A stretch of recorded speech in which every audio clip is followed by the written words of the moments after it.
Hello, Rebecca McLaughlin here. I haven't posted a video here in a few weeks.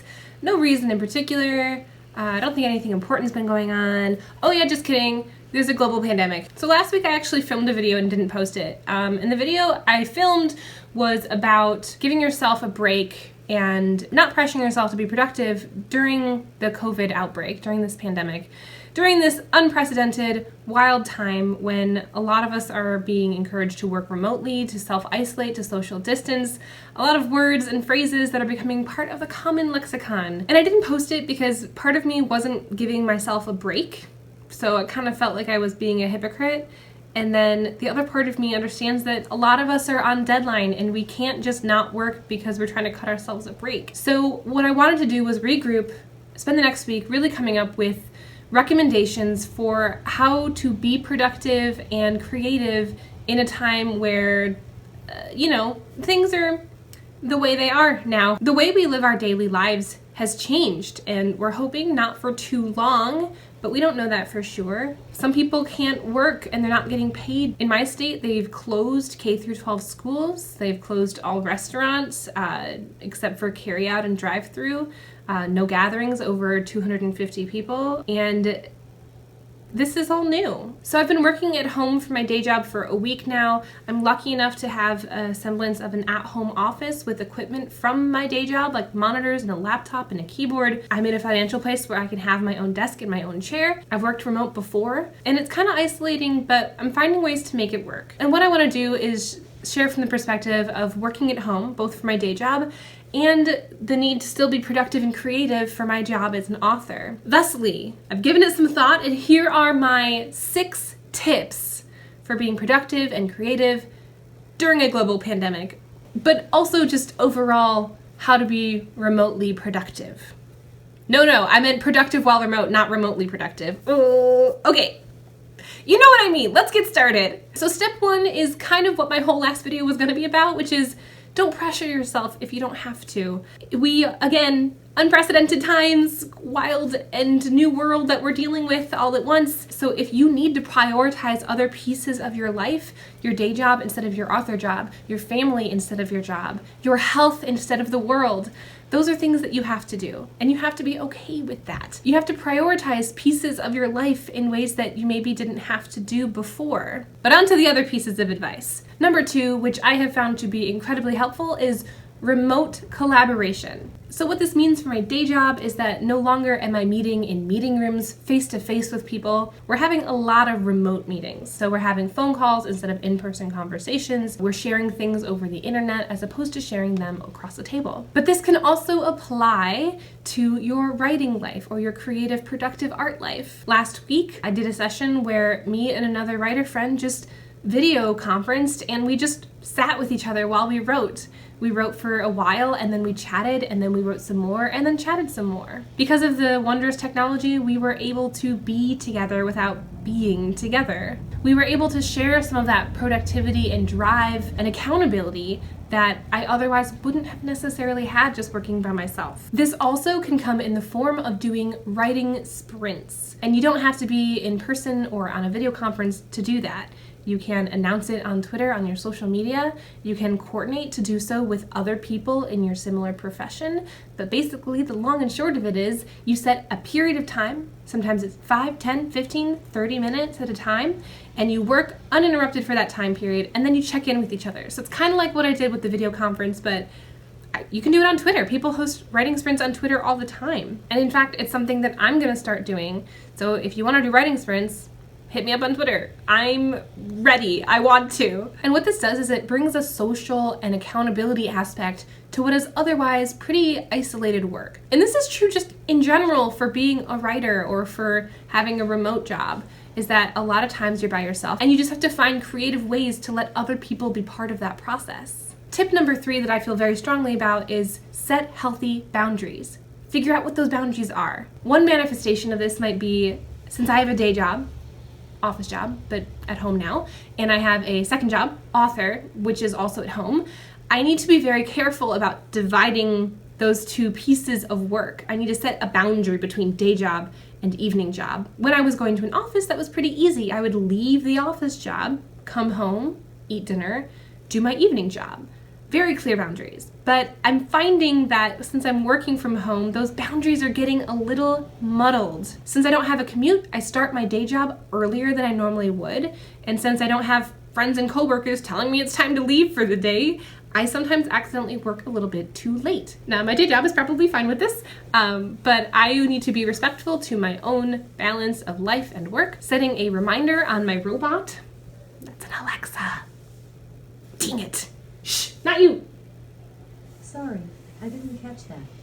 Wasn't talking to you, robot. Or you can set an alarm on your cell phone or your computer or anywhere where it just lets you know that, hey, it's time to switch gears. And if you have a different stay-at-home job or different responsibilities in your day, sometimes properly scheduling it out can help you create those boundaries. Another important boundary to set in the realm of work and life and work and work and more work and life again is to have boundaries not just between your jobs, but between your life and your job.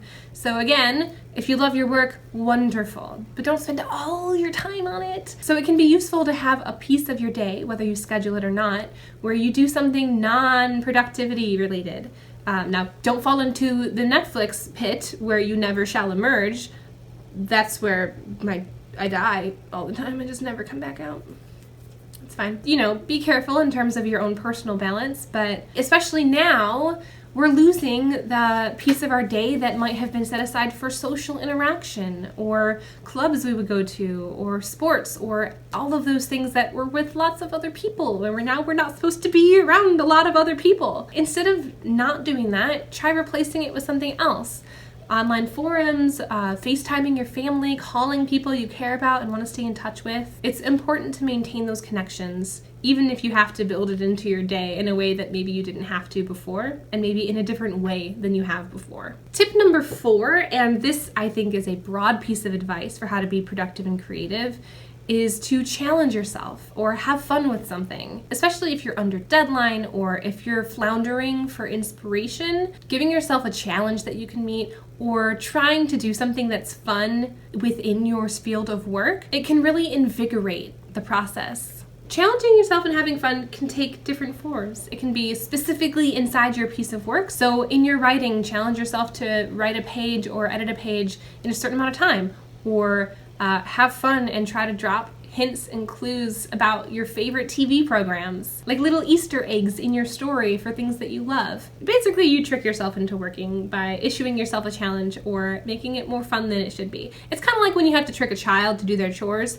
You either say, I bet you can't do it in 15 minutes, or like, I bet you can't do it without touching the ground, or like, oh, the floor is lava and we have to put stuff on the floor. Hold on, that wasn't a good analogy because then you're making the room messier instead of cleaner. Let's clean up the lava floor so we can make a pillow fort.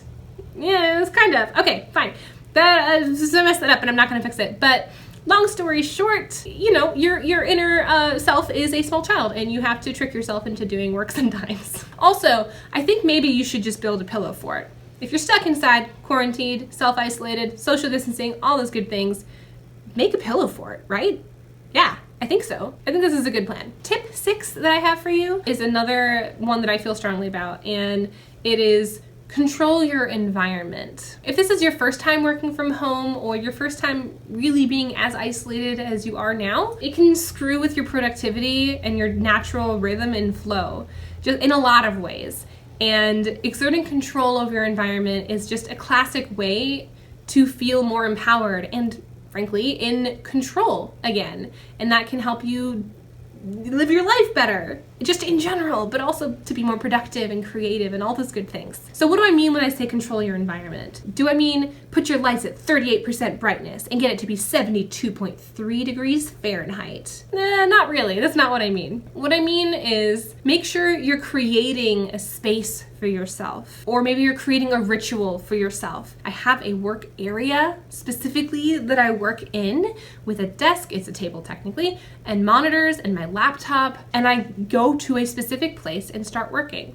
So part of that is having a workspace set up. So if you've never had an at-home office, it might be helpful to make one. And maybe your finances don't allow for buying a bookshelf and a desk and a chair, but that doesn't mean you can't create a work environment for yourself. If you have a kitchen table and chairs, go claim half of that table or the whole table. Claim your space. Make it work for you. Set up a place where you feel that you can be productive and that no one else can mess with. This plays in also a little bit to the idea of setting healthy boundaries. One of the things that's changed specifically for writers and authors is that places we like to go to work, such as coffee shops, libraries, restaurants, aren't available to us necessarily anymore. In my state, they've closed most of those places. One of the things you can do is try to replicate the sense of that environment at home. So I don't mean that you have to go buy 17 bookshelves and pack them with 3,000 books. I mean, you can do that if you want and if you can afford it. And in fact, that would be lovely and amazing and wonderful and kind of sounds like a dream. But when I say to replicate a preferred work environment at home,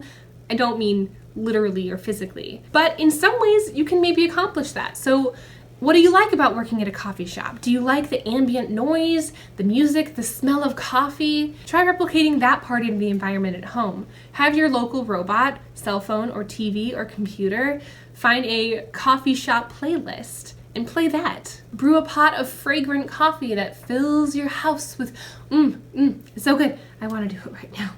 Focus, Rebecca, you're getting distracted. I think there's even white noise machines and settings to simulate conversation, like low-level sidebar conversation out in the world, so you can get close and kind of pull the pieces of those environments into your own home and recreate them. I know one of the things I love to do when I write is to listen to music and drink coffee. So I'm basically, 30 pounds of coffee away from having my own coffee shop.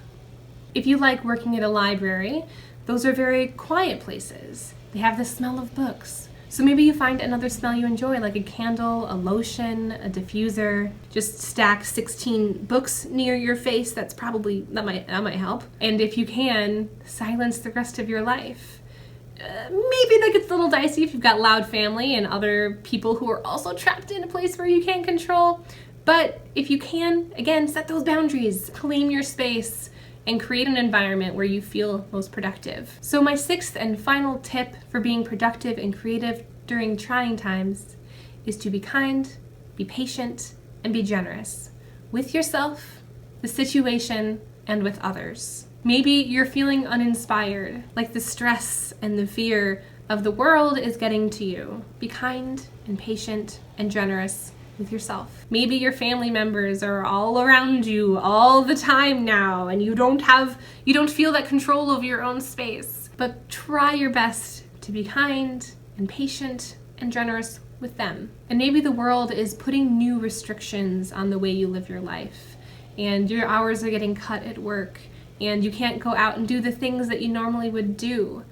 Just know that it's in service of caring for each other, of being kind to one another, being patient, and being generous. If you have other tips for being productive and creative, feel free to share them below.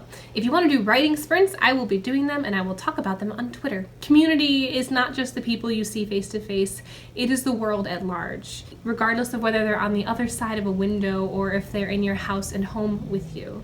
We care about the people closest to us and we care about the people out there as well. All right, thanks so much for tuning in. I appreciate it, and I really do appreciate you. I put out videos about every Saturday, sometimes less when there's a global pandemic. Here is a video YouTube thinks you like, and here's my most recent upload. Be kind, patient, generous, and safe. Until next time, bye.